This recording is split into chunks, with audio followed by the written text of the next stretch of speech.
اللہ اکبر۔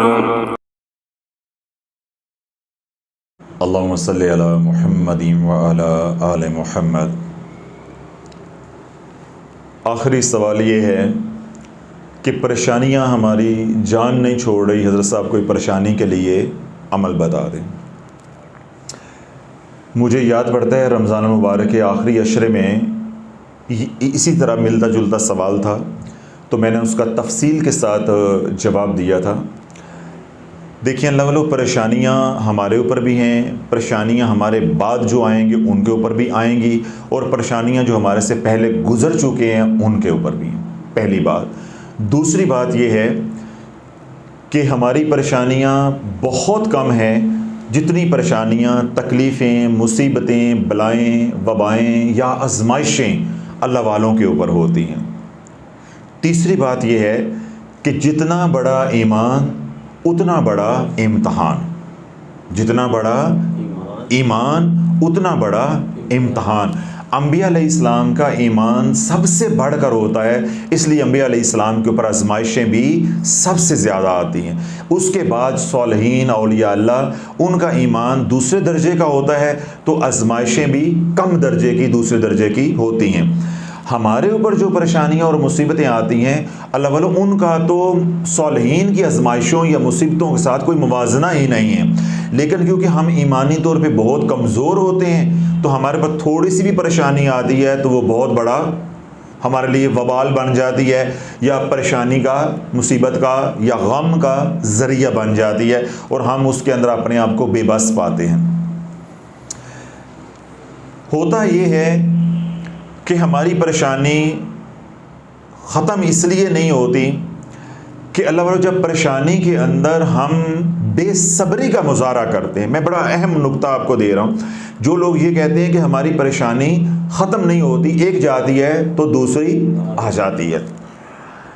ہماری پریشانیاں اس لیے ختم نہیں ہوتی کہ جب ہمارے اوپر کوئی آزمائش آتی ہے، اللہ ہمیں کوئی مقام، کوئی نعمت دینا چاہتا ہے، تو پہلے وہ تھوڑا سا کھڑکا کے بجاتا ہے۔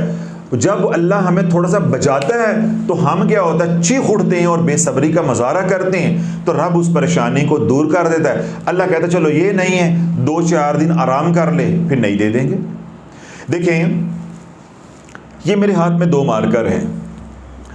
اب کوئی بچے یہاں ہوں چھوٹے، تو میں ان کو کہوں یہ لے لو، تو ان کو میرے ہاتھ میں یہ دوسرا بھی نظر آ رہا ہے نا، وہ کہیں گے یہ نہیں، یہ لینا ہے۔ اگر میرے ہاتھ میں یہ 4-5 ہوں تو بچے کیا کہیں گے، نہیں یہ لینا ہے، پھر کہیں گے یہ نہیں، یہ والا لے لو، یہ لے لو۔ بچے کرتے ہیں نا۔ اللہ بولو ہمارا بے نہیں، یہی معاملہ اللہ کے ساتھ ہے۔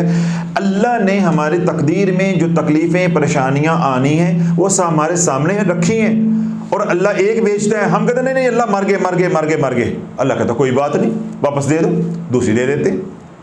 تو اللہ بولو جب آپ پریشانی کے اندر صبر کر لیں گے تو آپ امتحان میں کامیاب ہو جائیں گے، بقیہ پریشانیاں جو بدلنے والا نظام ہے وہ ختم ہو جائے، پھر کبھی کوئی تقدیر کی لکھی ہوگی تو وہ آ جائے گی۔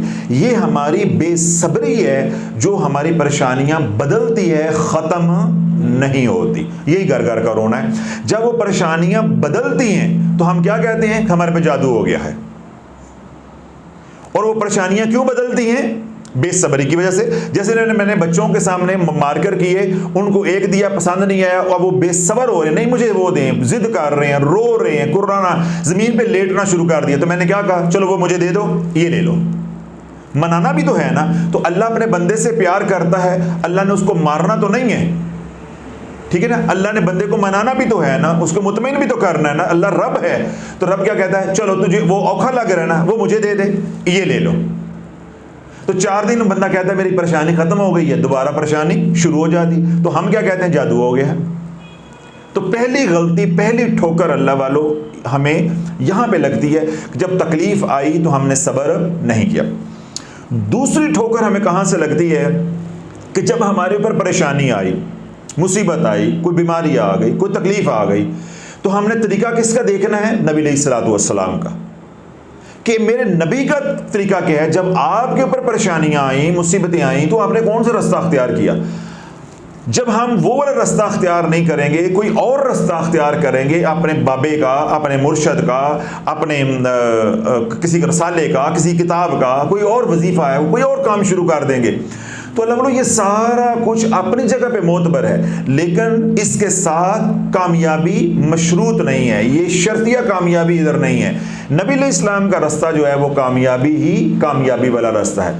تو یہ دو مسئلے ہیں جن کی وجہ سے ہماری پریشانیاں ختم نہیں ہو رہی۔ یہ ان دو باتوں کو آپ جو ہے وہ حل کر لیں، یا ان دو باتوں کا آپ کو ادراک حاصل ہو جائے، احساس ہو جائے، ان دو باتوں کی طرف متوجہ ہو جائیں، آپ کے دکھ جو ہے وہ ختم ہو جائیں گے، دور ہو جائیں گے۔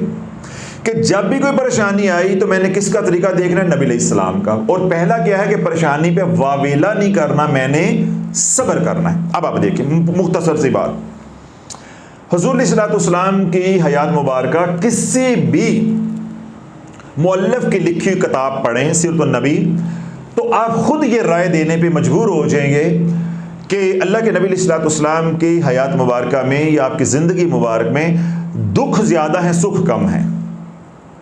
ٹھیک ہے، دکھ زیادہ ہیں، سکھ کم ہے۔ اللہ کے نبی علیہ السلام کی زندگی میں دو وقت بڑے کڑے آئے ہیں، ایک مکی زندگی میں طائف کا دن، اور ایک مدنی زندگی میں بدر کا دن۔ یہ دو دن جو ہیں، یہ دو وقت جو ہیں وہ بڑے کڑے ہیں۔ اب ہم نے ان دو وقتوں کو دیکھنا ہے جو معروف بھی ہیں، مشہور بھی ہیں، ہر بندے کو معلوم بھی ہیں۔ ہم نے ان دو وقتوں کو پہلے دیکھنا ہے۔ کوئی پریشانی آ جائے تو میرے نبی کا طریقہ کیا تھا؟ جب طائف میں پتھر مارنے والے اوباش نوجوان پتھر مار رہے تھے، اللہ کے نبی علیہ السلام معاذ اللہ واویلا کر رہے تھے یا صبر کر رہے تھے؟ صبر کر رہے تھے۔ تو پہلا سبق ہمیں طائف سے ملا کہ ہم نے، اللہ کے نبی لہو لہان بھی ہو رہے ہیں، تکلیف بھی ہو رہی ہے، آپ کے پاؤں مبارک تک خون تھا، تو اللہ کے نبی نے اس تکلیف کے اوپر، رب کی طرف سے بھیجی ہوئی آزمائش کے اوپر کیا کیا ہے؟ صبر۔ تو پہلا کام ہم نے، جو میں نے ابھی پہلے بھی کہا کہ ہم بے صبری کرتے ہیں، تو اللہ کیا کہتا ہے؟ یہ واپس دے دو، یہ واپس دے دو، یہ لے لو۔ تو ہماری پریشانیاں اس لیے نہیں ختم ہوتی۔ اب پہلی پریشانی بھی اللہ نے دی، دوسری میں اللہ نے دی، اور ہم کیا کہتے ہیں؟ شریکوں نے جادو کر دیا، ہم الزام لگاتے ہیں۔ تو اللہ کے نبی کی پہلی سنت کو یا پہلے طریقے کو ہم نے نہیں دیکھا کہ جب اللہ کے نبی کے اوپر مصیبتوں کے، پریشانیوں کے پہاڑ ٹوٹے طائف میں، تو حضور علیہ السلام کا رویہ کیا تھا؟ کیا تھا؟ صبر۔ صبر کے بارے میں اللہ کیا فرماتا ہے؟ ان اللہ مع الصابرین، اللہ صبر کرنے والوں کے ساتھ ہے۔ اب یہ مضمون مکمل ہو گیا۔ اب آپ آ جائیں بدر میں۔ جب بدر میں اللہ کے نبی علیہ السلام گئے تو کیا ہے؟ بے سر و سمانی کا عالم ہے، بے سر و سمانی کا عالم ہے۔ اللہ والو تاریخ پڑھ کے دیکھو، حیات الصحابہ پڑھ کے دیکھو، احادیث کی کتابیں پڑھ کے دیکھو، بندے کے رونگٹے کھڑے ہو جاتے ہیں کہ دنیا کی طاقتور ترین مسلح فوج کے ساتھ، جو کیل کوکے کے ساتھ لیس ہے اور مہارت رکھتے ہیں، جنگجو ہیں، پروفیشنل فوجی ہیں، ان کے ساتھ ٹکرانے کے لیے جا رہے ہیں، دو گھوڑے ہیں، صرف دو گھوڑے صرف، اور ہر اونٹ کے اوپر تین تین صحابی یا تین تین مجاہد لشکری سوار ہوئے ہیں۔ خود اللہ کے نبی علیہ السلام کے اونٹ کے اوپر ایک مولا علی ہے اور ایک اور صحابی رسول جو ہے وہ ساتھ شریک ہیں، یعنی وہ سواری شاہی سواری، اللہ کے نبی سے بڑھ کے بھی کوئی شاہی سواری ہونی چاہیے، اللہ کے نبی سے بڑھ کے تو کوئی شاہی سواری نہیں ہے۔ جس سواری پہ اللہ کے نبی علیہ السلام سوار ہو گئے وہ شاہی سواری ہے، کوئی پروٹوکول ہوتا ہے، کوئی طریقہ کار ہوتا ہے، لیکن اسباب کی اتنی قلت ہے کہ نبی علیہ السلام کے ساتھ بھی دو لوگ ہیں۔ اب کیا ہے ترتیب؟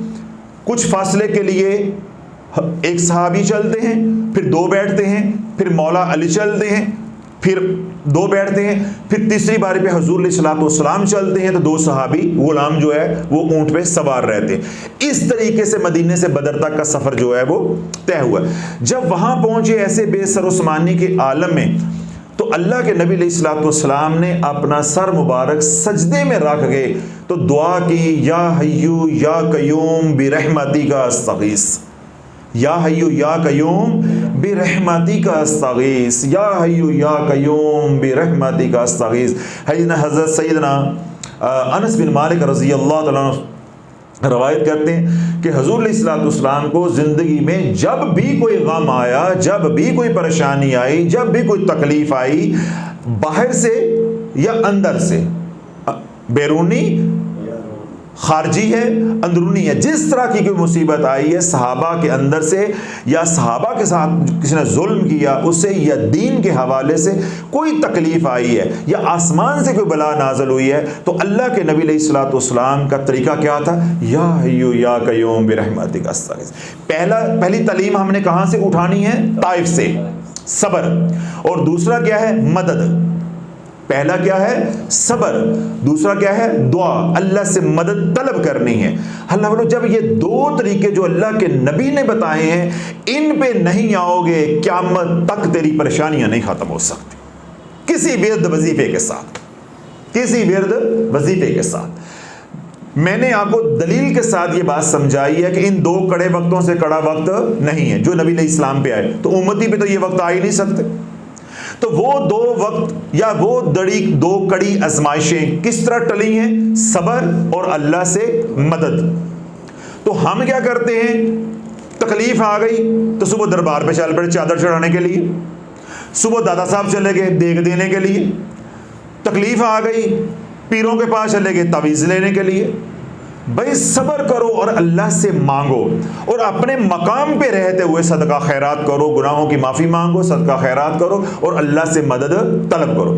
اس لیے میں نے رمضان المبارک میں پورا بیان کیا تھا کہ رب فرماتا یا ایھا الذین آمنوا استعینوا بالصبر والصلاۃ ان اللہ مع الصابرین، کہ اے ایمان والو نماز اور صبر کے ذریعے اللہ سے مدد مانگتے رہو، ان اللہ مع الصابرین، اللہ صبر کرنے والوں کے ساتھ ہے۔ تو جب کوئی پریشانی آ جائے، کوئی مصیبت آ جائے، کوئی تکلیف آ جائے تو کیا کرو؟ 2 رکعت نماز صلاۃ الحاجت، اس کا مکمل میں نے طریقہ بتایا تھا۔ تلاش چینل پہ یہ بیان اپلوڈڈ ہے رمضان المبارک پر، وہاں سے آپ دیکھ لیں، سن لیں ایک بار تاکہ وہ صلاۃ الحاجت کا پڑھنے کا طریقہ بھی جو ہے وہ آ جائے۔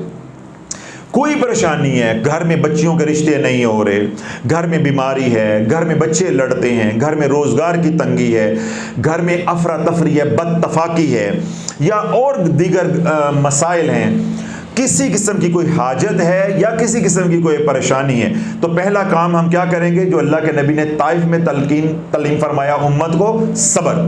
اور دوسرا کیا کام کیا ہے؟ اللہ سے مدد۔ بس کرم ہی کرم ہو جائے گا، انشاءاللہ کرم ہی کرم ہو جائے گا۔ تو پہلا کام پھر ہم کیا کریں گے؟ 2 رکعت نماز صلاۃ الحاجت، تلاش چینل پہ وہ بیان سنیں تو اس کا اہتمام کریں۔ اب جب ہم سجدے میں جائیں گے، یعنی ہم نے صلاۃ الحاجت پڑھ لی، جو طریقہ وہاں سے آپ سنیں گے آپ نے پڑھ لی، اب آپ نے کیا کرنا ہے؟ صلاۃ الحاجت پڑھی، اب آپ نے سلام پھیر دیا تو نماز سے آپ باہر نکل آئے۔ اسی طرح بیٹھے بیٹھے آپ دوبارہ سجدے میں چلے جائیں، عمل بتا رہا ہوں، سجدے میں چلے جائیں، سجدے میں جا کے 21 بار ایسے اللہ کی بارگاہ میں درخواست کریں کہ جیسے اللہ سامنے سن رہا ہے اور اس کا آپ کو ادراک حاصل ہو۔ اور کیا پڑھیں گے؟ یا حیو یا قیوم برحمتک استغیث، یا حیو یا قیوم برحمتک استغیث۔ اے زندہ جاوید، اے زندہ جاوید، اے قائم دائم رہنے والے، اپنی رحمت سے میری دستگیری فرما، اپنی رحمت سے میری مدد فرما، اپنی رحمت سے میری مدد فرما، اپنی رحمت سے میری دستگیری فرما، اپنی رحمت سے میری فریاد کو میری فریاد کو سن لے، میری فریاد کو سن لے، میری آہوں کو سن لے، میری دعاؤں کو سن لے، اپنی رحمت کے ذریعے تو اپنی رحمت سے میری مدد فرما۔ اللہ بولو یہ جو مفہوم ہے اس دعا کا، اس کو ذہن میں رکھ کے اللہ کو آوازیں دو گے، یا حیو یا قیوم برحمتک استغیث، یا حیو یا قیوم برحمتک استغیث۔ جب اللہ کو یوں پکارو گے، ایک سجدہ کرو گے، اس میں 21 بار یہ دعا پڑھو گے، پھر سجدے سے اٹھ جائیں گے، پھر دوبارہ سجدہ کریں گے، اس میں 21 بار یہ دعا پڑھیں۔ اللہ والو اس عمل کو ہر نماز کے بعد کرو، یعنی نماز سے جب فارغ ہو گئے 2 سجدے کر کے، یعنی اس میں کھڑے نہیں ہونا، بیٹھے بیٹھے سجدے میں چلے جانا ہے، تو 2 سجدوں کے اندر پہلے میں بھی 21 بار اور دوسرے میں بھی 21 بار اس دعا کو پڑھو۔ جب صلاۃ الحاجت آپ نے پڑھ لی، اس کے بعد آپ نے کیا کیا؟ 2 سجدے اضافی کیے۔ پہلے سجدے میں 21 بار اللہ سے مانگا یا حیو یا قیوم برحمتک استغیث، پھر دوسرے سجدے کے اندر دوبارہ آپ نے 21 بار یا حیو یا قیوم برحمتک استغیث۔ اس کے بعد وہیں بیٹھے بیٹھے جائے نماز پہ ایک تسبیح یعنی 100 بار اللہم صلی علی محمد و علی آل محمد۔ اب کیا ہوگا؟ ذرا توجہ رکھیے گا، میں آپ کو کیسا عمل بتا رہا ہوں کہ کرم کیسے ہوگا۔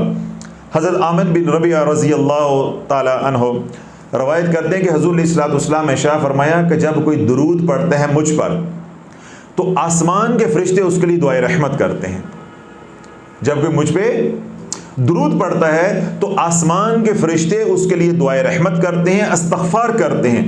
اب یہ درود پڑھنے والے پہ ہے وہ زیادہ پڑھے یا کم پڑھے۔ اب آپ 2 سجدوں کے اندر کیا دعا پڑھ کر آئے ہیں؟ یا حیو یا قیوم برحمتک استغیث، اللہ سے رحمت کا سوال کر کے آئے، یا اللہ اپنی رحمت سے میری مدد فرما۔ ادھر اٹھ کے آپ 100 بار کملی والے پہ درود پڑھ رہے ہیں، تو اللہ والو جب اس رحمت کے سمندر میں ڈوب جاؤ گے تو زحمت سے نکل جاؤ گے، زحمت ختم ہو جائے گی، پریشانیاں ختم ہو جائیں گی۔ اب اس عمل کو دن میں 1 بار کرو، 10 بار کرو، 5 بار کرو، 100 بار کرو، کوئی قید نہیں ہے۔ 2 دن عمل کرو، 4 دن کرو، 6 دن کرو، یا مقصد کے حصول تک کرو، ہر طرح اس کی اجازت ہی اجازت ہے۔ جب آپ کا کام ہو جائے اس کے بعد کیا ہے کہ یا حیو یا قیوم برحمتک استغیث دعا کو ساری زندگی 7 بار صبح و شام پڑھتے رہو تاکہ اس کی تاثیر آپ کے پاس رہے۔ جب کبھی زندگی میں پریشانی آ جائے اس عمل کو دوبارہ کر لیں۔ اب اللہ واللہ مجھے بتاؤ، یہ جو سارا عمل سنت کے دائرے کے اندر رہتے ہوئے میں نے بتایا ہے، اس میں چادر چڑھانے والا کام کہاں پہ؟ کیوں بلال صاحب شرم آ گئی؟ شمع آئیاں نے؟ اچھا شکر ہے، شمع آئیاں نے۔ اس پورے بات کے اندر چادر چڑھانا کہیں آیا ہے؟ کہیں تعویذ آیا ہے؟ کہیں کاکا کچھڑ چوک کے دربار جانا آیا ہے؟ صبح 10 بجے سوئے موئے اٹھ کے نہ نماز پڑھی، نہ ذکر اذکار، نہ تسبیحات، 10 بجے جناب دربار پہ چل کے کسی درگاہ پہ چل کے کسی عامل کے ڈیرے پہ چلے جائے کہ تعویذ لین چلے ہیں، سانو پریشانیاں نہیں چھڑتی بھی جادو ہو گیا ہے۔ بھائی کسی طرح کی مصیبت آ گئی ہے، جادو ہو گیا ہے، گھر میں لڑائی ہو گئی ہے، کوئی مقدمہ ہے، کوئی تھانہ کچہری ہے، کوئی جیل ہے، کوئی بیماری ہے، کوئی آپریشن ہے، کوئی بچیوں کے رشتے ہیں، روزگار کا مسئلہ ہے، کسی طرح کا مسئلہ ہے، پہلی بات آپ کو پہلا وظیفہ آپ کو طائف سے ملے گا۔ کہاں سے ملے گا؟ طائف سے ملے گا، اور وہ کیا ہے؟ صبر۔ اور دوسرا وظیفہ آپ کو بدر سے ملے گا، مدد۔ پہلا کیا ہے؟ صبر، اور دوسرا کیا ہے؟ مدد۔ اللہ سے مدد مانگنی ہے، اللہ سے صبر مانگنا ہے، اللہ سے مدد مانگنی ہے۔ اور مدد کیا ہے؟ 2 رکعت نماز صلاۃ الحاجت پڑھ کے اس کے بعد 2 سجدے کرو، ہر سجدے کے اندر 21 بار یا حیو یا قیوم برحمتک استغیث، اس کے بعد ایک تسبیح کملی والے پہ درود پڑھو، اللہ والو رحمت چھم چھم برسے گی انشاءاللہ العزیز۔ کرم تھی ویسی، جو زحمت ہے اللہ پاک اس کو رحمت میں بدل دے گا۔ اللہ بولو یہ وہ مسنون عمل ہے جس کا نشانہ خطا نہیں جاتا، وہ جو کامیاب ہی کامیاب ہے۔ باقی جتنے بھی اعمال ہیں، تعویذات ہیں، وظائف ہیں، سر آنکھوں پہ پر ایک طرف ہیں، ان کا میرے نبی کے عمل کے ساتھ کوئی جوڑ نہیں ہے۔ اب آپ کی مرضی ہے، ڈگے سیدھے وظائف پڑھنے ہیں، غلط ملط وظائف پڑھنے ہیں، رجت کا شکار ہو کے مرنا ہے، اور ایک پریشانی سے نکل کے دوسری پریشانی میں جانا ہے کہ میرے پیر نے بتایا ہے، میں نے نہیں، میں نے تو وہ بتایا ہے جو قرآن نے بتایا ہے اور اللہ کے نبی علیہ الصلوۃ والسلام کے طریقے نے بتایا ہے۔ آپ کی زندگی نے ہمیں کر کے دکھایا ہے، آپ نے خود امت کو تلقین فرمایا ہے، میں نے وہ بتایا ہے۔ اب فیصلہ آپ نے کرنا ہے کہ اپنے پیروں کے طریقے پہ چلنا ہے کہ ساڈے بابے نے دسیا ہے، ہمارے پیر کے رسالے میں آیا ہے، ہم نے یہ والا کرنا ہے۔ نہیں بھائی، ہم نے صرف اتنا کرنا ہے، اور دعا کے اندر یا حیو یا قیوم برحمتک استغیث، اس کے اندر کوئی ٹانکا بھی نہیں لگانا، کوئی ٹانکا بھی نہیں لگانا۔ یا حیو یا قیوم ایاک نعبد و ایاک نستعین برحمتک استغیث، کئی لوگوں نے یہ وظیفہ بھی گڑا ہوا ہے۔ صرف اتنی دعا پڑھنی جتنی اللہ کے نبی علیہ السلام نے بتائی ہے، جو حدیث کی کتاب میں آئی ہے، یا حیو یا قیوم برحمتک استغیث۔ سیدنا انس بن مالک رضی اللہ تعالیٰ راوی ہیں اس حدیث پاک کے، اللہ کے نبی کے اوپر جب بھی کوئی دکھ آیا، تکلیف آئی ہے تو کیا کی ہے؟ مدد طلب کی ہے اس دعا کے ذریعے، اور اللہ پاک اس پریشانی سے اللہ کے نبی کو اللہ نے نکال دیا۔ تو امت کے لیے یہ تعلیم ہے۔ تو پہلا کام کہاں سے ملے گا؟ طائف سے، اور دوسرا کام بدر سے۔ تو جب دو پر لگ جائیں گے، دوا بھی ہو جائے گی، دعا بھی ہو جائے گی، تم اڑنے کے قابل ہو جاؤ گے۔ جس مصیبت میں پھنسے ہوئے وہاں سے ان پروں کے ساتھ پرواز کرو گے، اس مصیبت سے نکل جاؤ گے۔ یہ تو ہے مسنون عمل کے ساتھ۔ باقی بابے دے وظیفے نے، عامل کے وظیفے ہیں، میرے وظیفے ہیں، کسی رسالے میں ہیں، کسی وظائف کی کتاب میں ہیں، ان کے ساتھ کامیابی نہیں ہے۔ پریشانی سے نکلو گے پھر پھنس جاؤ گے، نکلو گے پھر پھنس جاؤ گے، ساری زندگی چادریں چڑھاتے رہو گے، ٹول بجاندے رہو گے، تو تیری ٹول کی بھی نال وجدی رہے گی، برباد تو ہوتا رہے گا، اور تیرا پیر تجھے میٹھا میٹھا جو ہے وہ ٹکور کرتا رہے گا۔ وہ پہلا جادو تو ختم ہو گیا سی، وہ نواں ہو گیا ہے۔ پہلے کی تو میں نے کاٹ کر دی تھی، اب یہ نیا وار ہو گیا ہے، تو اب اس کا اتارا کرنا ہے تو روپیہ 50,000 لگے گا۔ تو جو میں نے بتایا ہے میرے نبی نے مفت دیا ہے تو میں مفت دے رہا ہوں، اس لیے نہ میرے نبی کی سنت کی کوئی قدر ہے تو نہ میرے وظیفے کی قدر ہے۔ تو ہم تو اس لیے قدر چاہتے بھی نہیں، ہم تو حضور کی رضا چاہتے ہیں، حضور علیہ الصلوۃ والسلام کی مسکراہٹ چاہتے ہیں، اللہ کی رضا چاہتے ہیں۔ تو یہ عمل میں نے آپ حضرات تک پہنچایا ہے۔ اللہ آپ کو بھی عمل کی توفیق عطا فرمائے، مجھے بھی اس عمل کی توفیق عطا فرمائے۔ جہاں تک یہ آواز جائے سب کو اجازت ہے، اور آپ حضرات کو بھی اجازت ہے۔